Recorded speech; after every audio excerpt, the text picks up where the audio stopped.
I've lost the most. I lost my child. Went through 2 trials. I've already been on probationary bond for a year. I'm being accused of something that I had nothing to do with.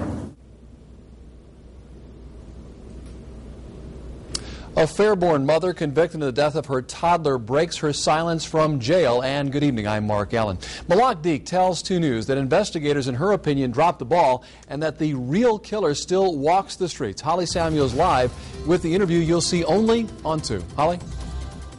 Mark, Malak Deek has had a couple of weeks to think about what has transpired in the last couple of years. She was given the maximum sentence, 180 days, and tonight she wanted her chance to speak out about her baby's death and her conviction. My child, my blood, and I'm the one that had to lose her. Malak Deek says she's been through plenty in the last year and a half. In December of 2008, her 2-year-old daughter, Juliana Berry, was found unconscious while at Deek's Fairborn home with her boyfriend, Brian LaPrairie.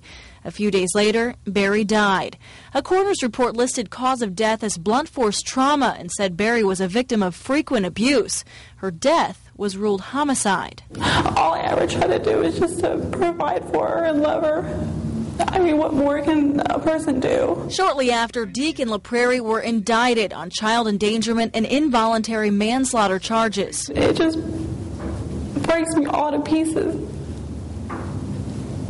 I mean, because not only do you have to deal with, your child being gone, you have to deal with the fact that they think that you had something to do with it when you really didn't. Through 2 trials, the first ending in a hung jury, Deek maintained her innocence.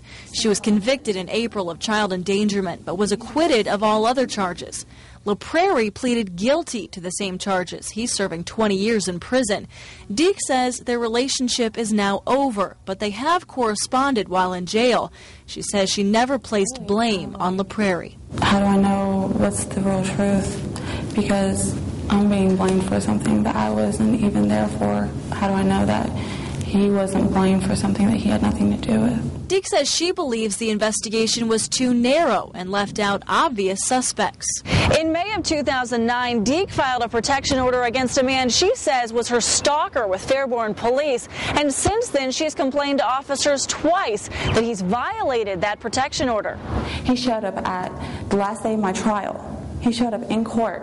Is like mind-boggling. Like, why didn't anyone ever even decide to even really question him? Why didn't anyone ever really try to talk to him? Deek says she's still thinking about an appeal, but is mostly focused on getting her second child back when she's released. I didn't do anything to my child. I didn't have anything to do with her death. I'm not going to stop fighting for my other child. Well, Greene County Judge Stephen Wallivers told the court at Deek's sentencing that it is clear that Deek could have prevented her child's death. Reporting live, Holly Samuels, 2 News on your side.